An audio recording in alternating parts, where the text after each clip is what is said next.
Character number 1. Theatre, god of the ocean.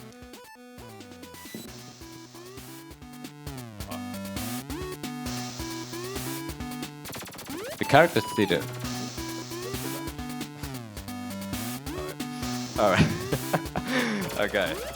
The character Theatre is a pale, slim figure.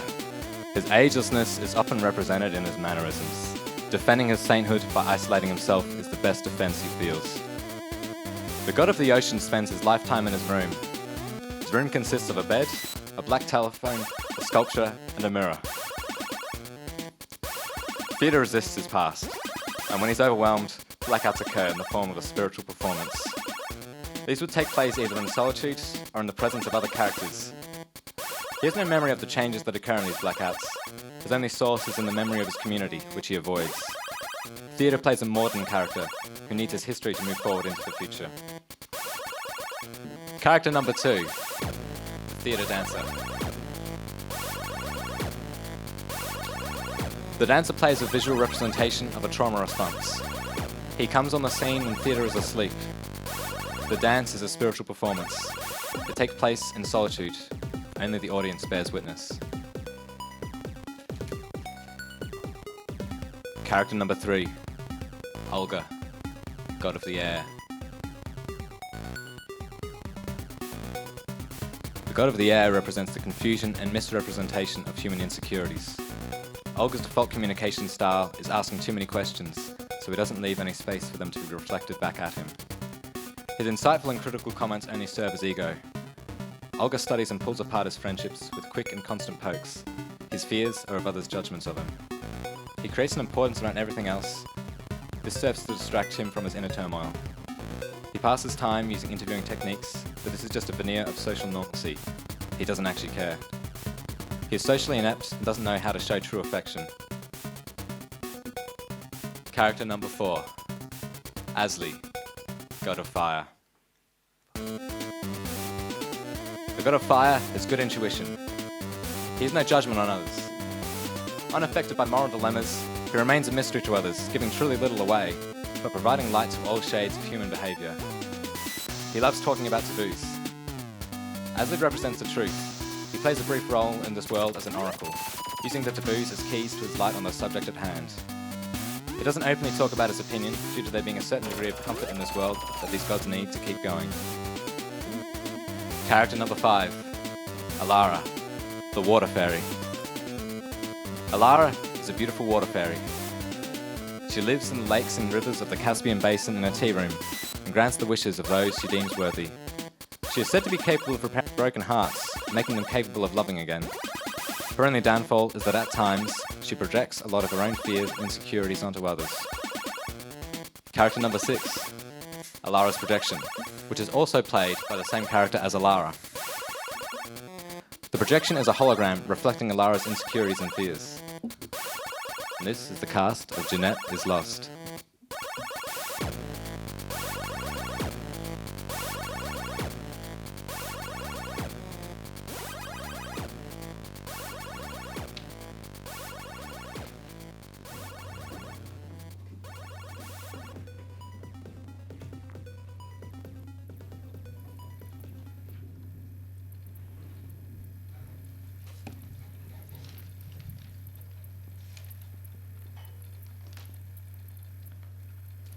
Act 1, Scene 1. Theatre's bedroom, 9 a.m. The sound of rain stopping outside the window.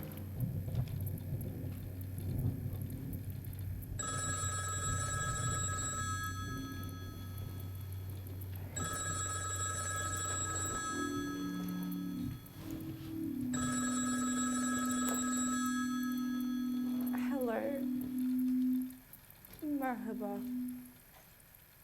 Oh, I see. Please. No, I don't need this package delivered here. I mean, bu paket istemiyorum. Oh, okay. Evet. Tamam. Okay, bye.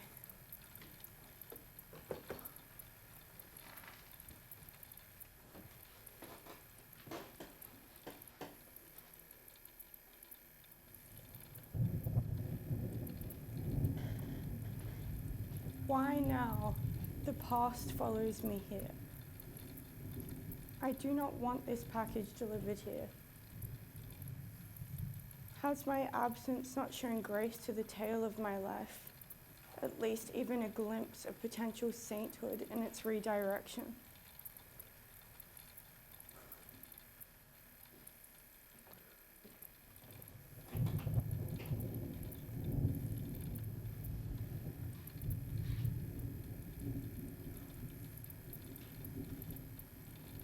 The past, the present, and the future are merely stages of change, which makes the now an arbitrary point. Falling and picking oneself up should end there.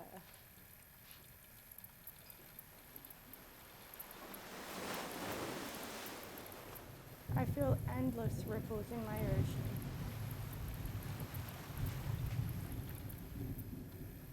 I never should have spoken to anyone about my history or shared my Instagram handle. Any detail returned to me seems to pierce me through. Even something as simple as someone remembering my name would leave such heat within my body. How they know me and what fraction of my personality was playing then. It's like that deeply in love feeling. To express their name would feel like surrendering a part of them or something.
End scene 1.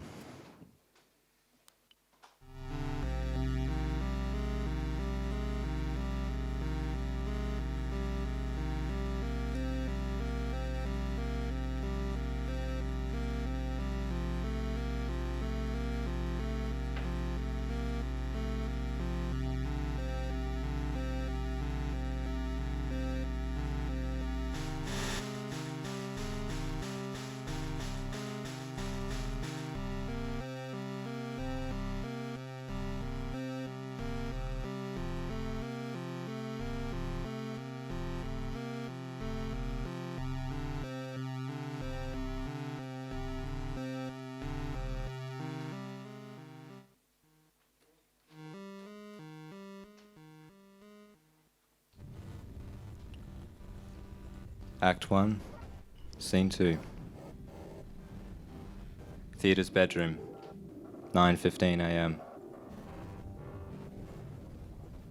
Olga walks on stage, out of the light.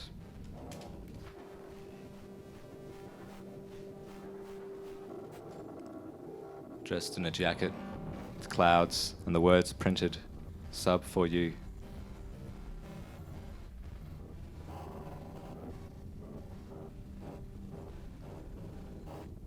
Some of us walk detached, dreaming of the past.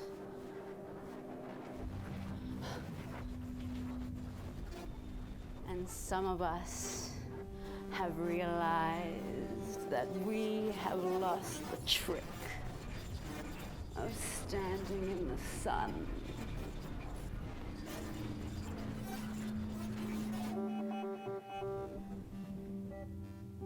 You know, you're overlooking something. The evolutionary struggle of it all. Existence.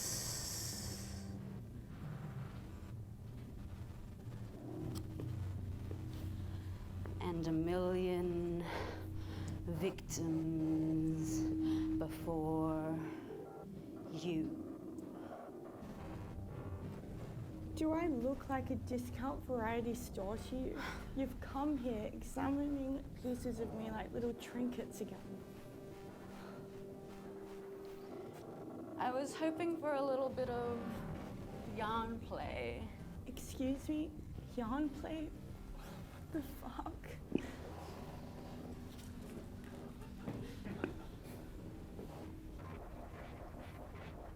Should I explain? Yarn play is similar to a form of playful hazing, like a cat playing with a ball of yarn.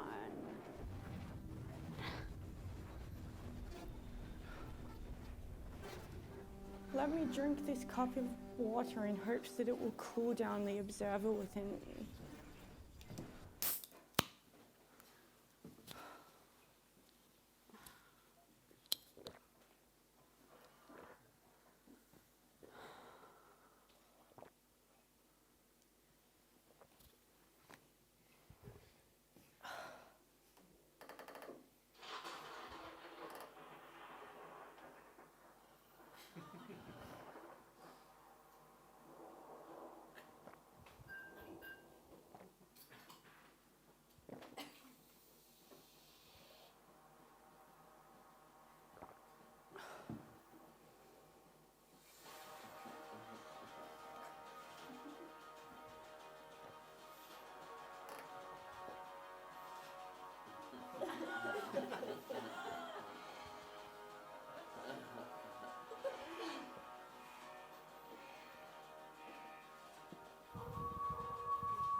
This is either a very progressive friendship, or I'm literally so far from any form of attention that even this feels like a form of care.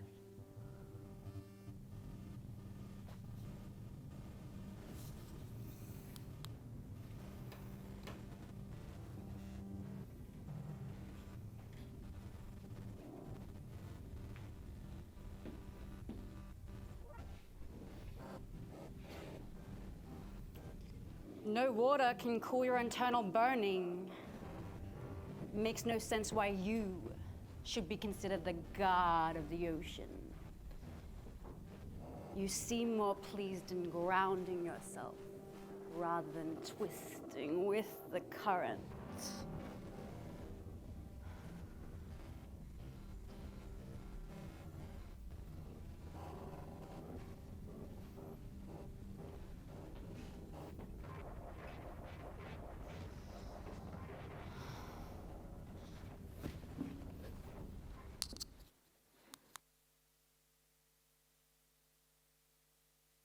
End scene 2.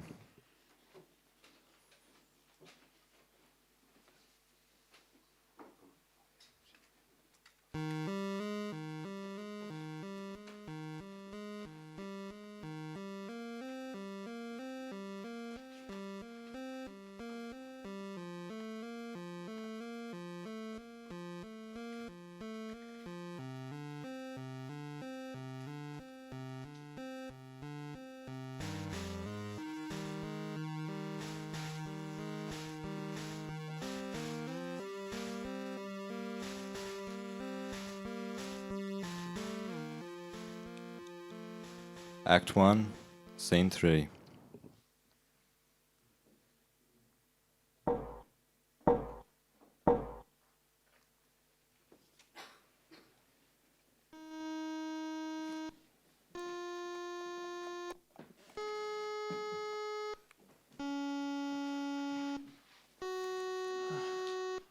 Xiao Niu.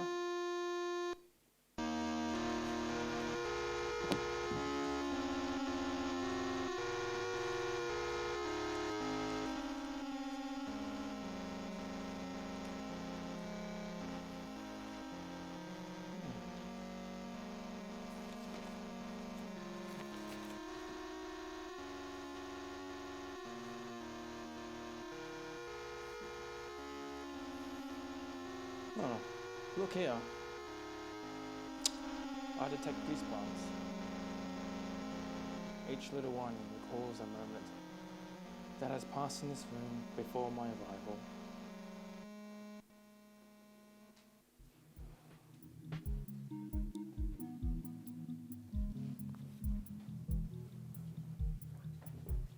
Here is the truth. I want to belong to something that moves and breathes. I mistook this for loving someone, but is more. It holds me. It pulls me closer, deeper, as I feed it to my thoughts, desires, and dreams. It creates and adds with the high speed of momentum. It does not worry or fold in on itself when a block occurs. It just moves through with reason and understanding.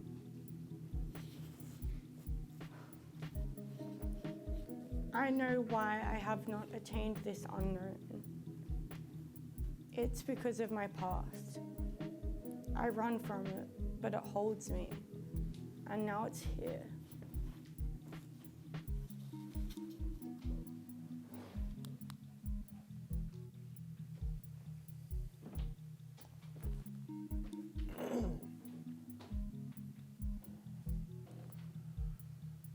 Well, I was hungover the other day, and I was watching a documentary on National Geographic about superstitions. Did you know the number 4 in Vietnamese sounds almost the same as the word death in Vietnamese? Actually, tetraphobia, the fear of the number 4, is so prevalent, it's avoided in almost everything, including address numbers, number plates, and most elevators don't have a button for the number 4 because of this.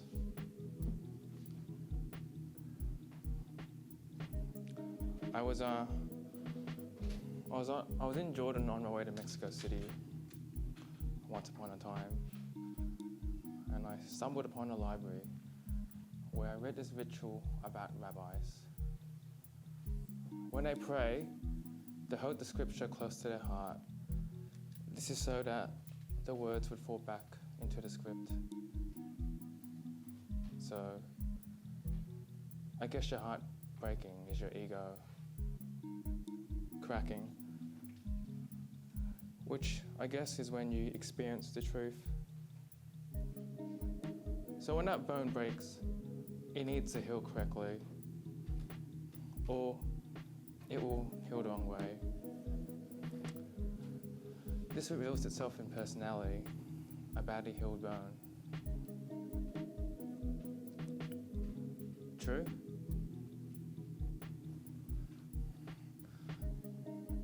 Okay, I got a solar eclipse to go to on Jupiter.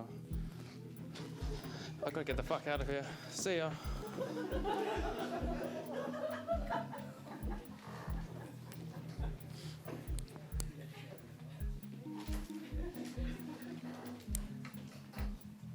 Oh, what a shame. The sun has gone down.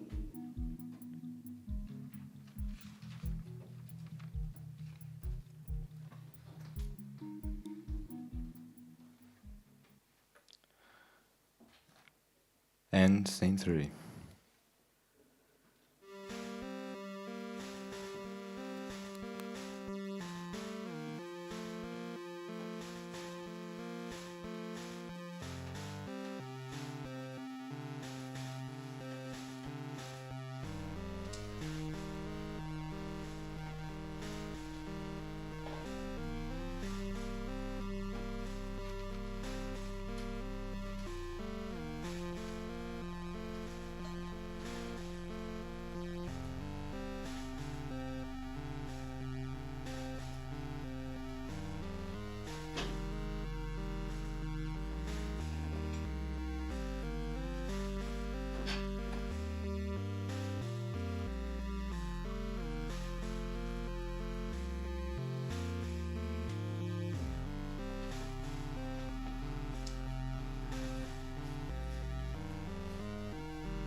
Act 1, Scene 4. I want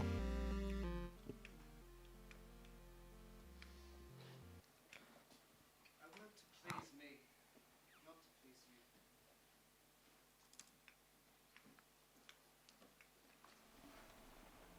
you. You're creating a hologram out of your projections again?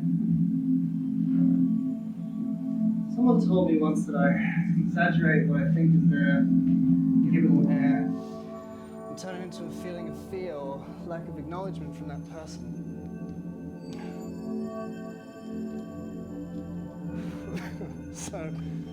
So then I am here? Yes, because I know nothing else but my feelings in fear.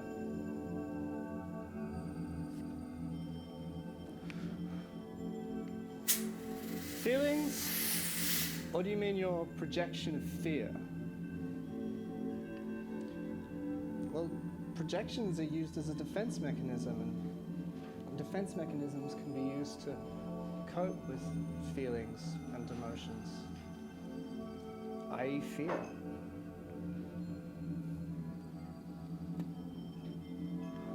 I see.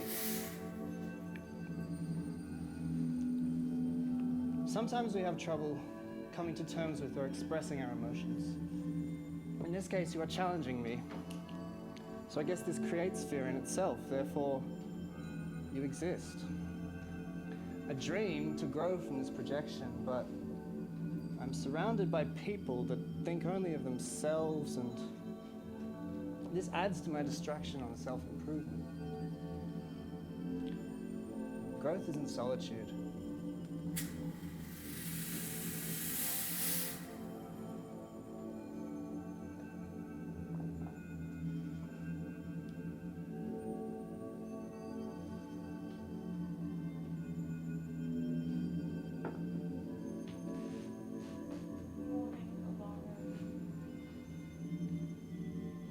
Morning, Alara.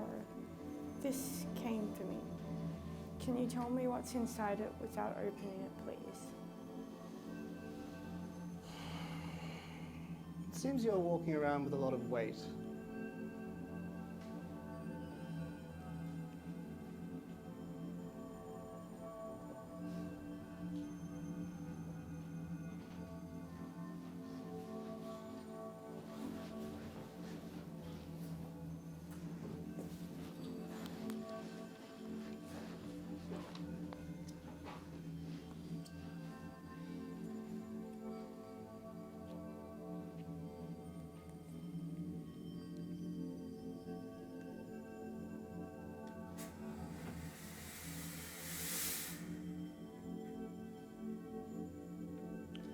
cannot tell you what is in that package.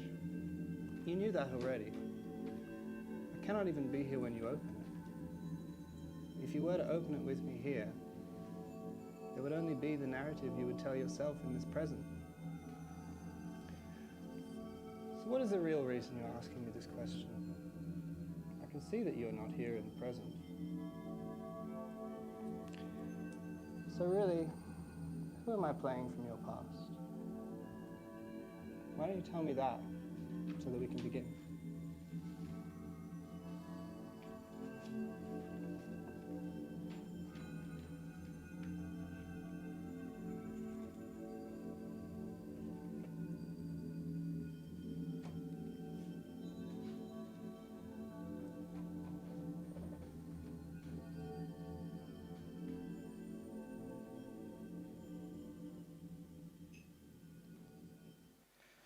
End scene 4.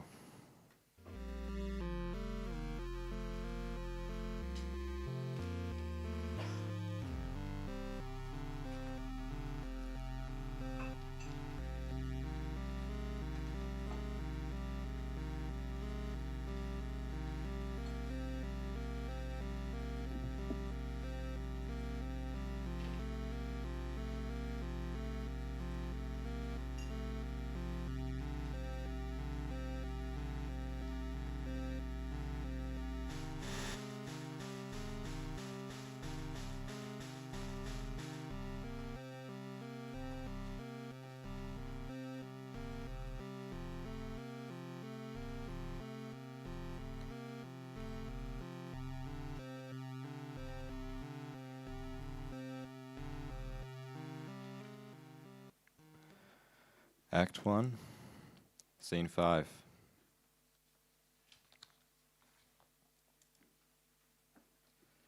Theatre's bedroom, 6:03 p.m. Oh, it's a little colder here than usual.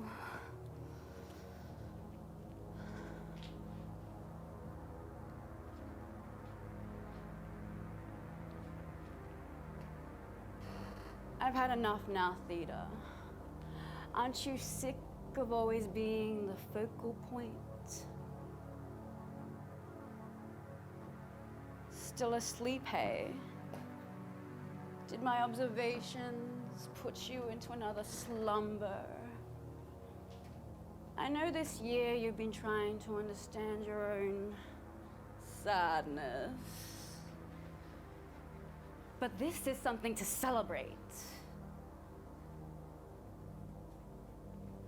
And something to examine further. You should stop trying to organize your friends in cohesive groups. Melvin. And just succumb to your feeling of being disliked.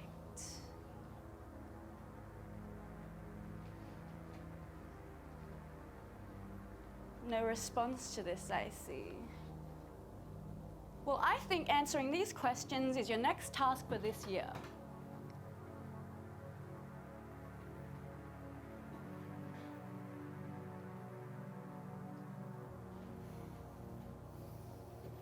You could try and find different ways of attention seeking. Come on! You could separate your thoughts from your emotions.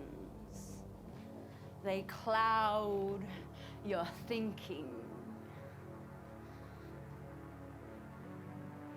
You don't have to punish yourself for remembering everything. External factors are never the cause for creative blocks. Nothing is in your way but yourself. Get in touch with your self-conscious.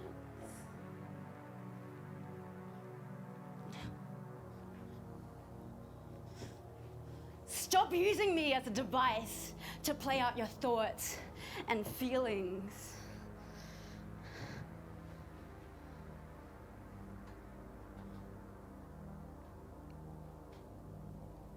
Theta.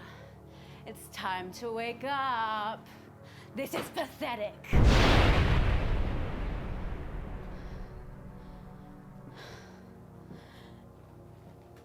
It would be helpful if you found something you're really passionate about to combat your sloth.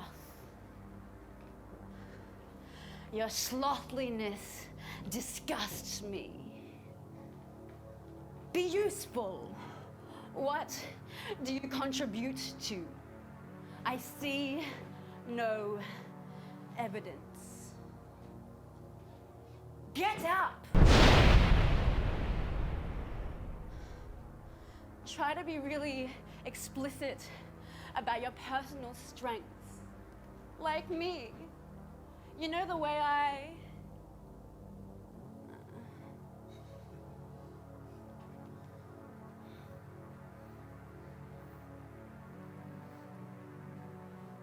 Explain your weaknesses. They offend me. Be explicit in your meaning. Show me something new. You're so sad.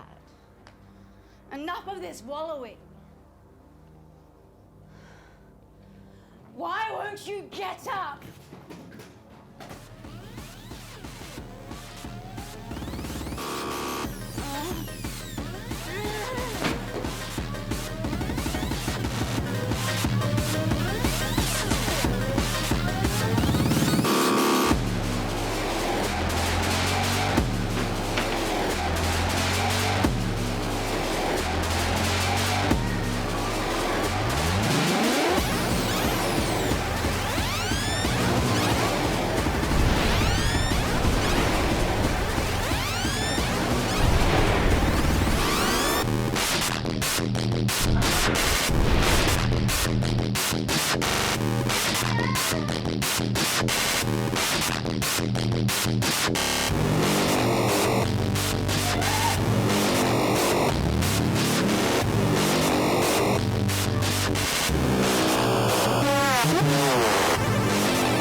Where have you been hiding then, hey?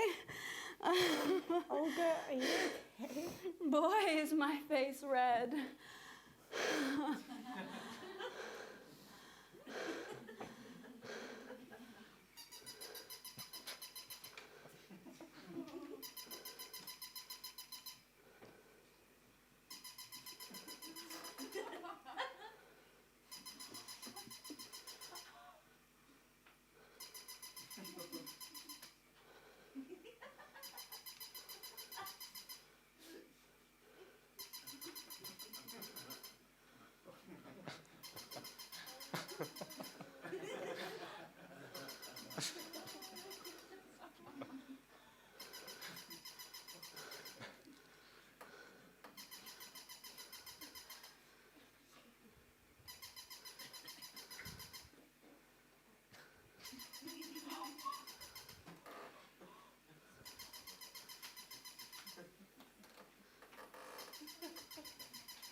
I didn't know you had this much passion in you, Olga.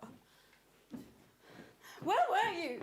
Why weren't you here? Where have you been? I mean, like, you weren't here. I guess I was having an awakening consciousness.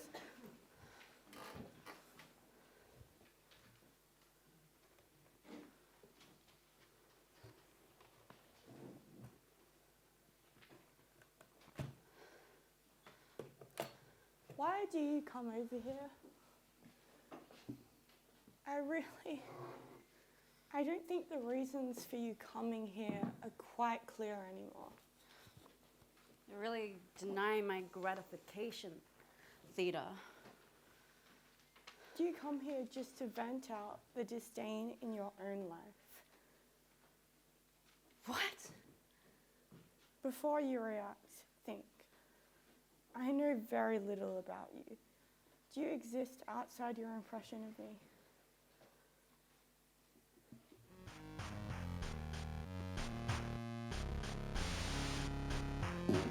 End scene 5. That's the end of the play, everyone. Thank you so much.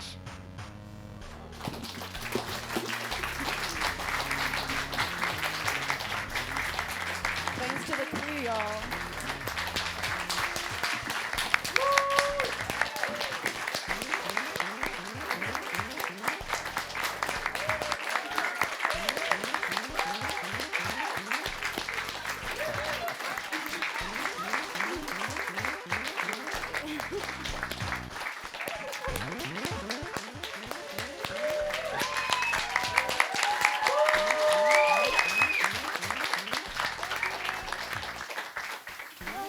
Who wants to buy us some tequila from the house?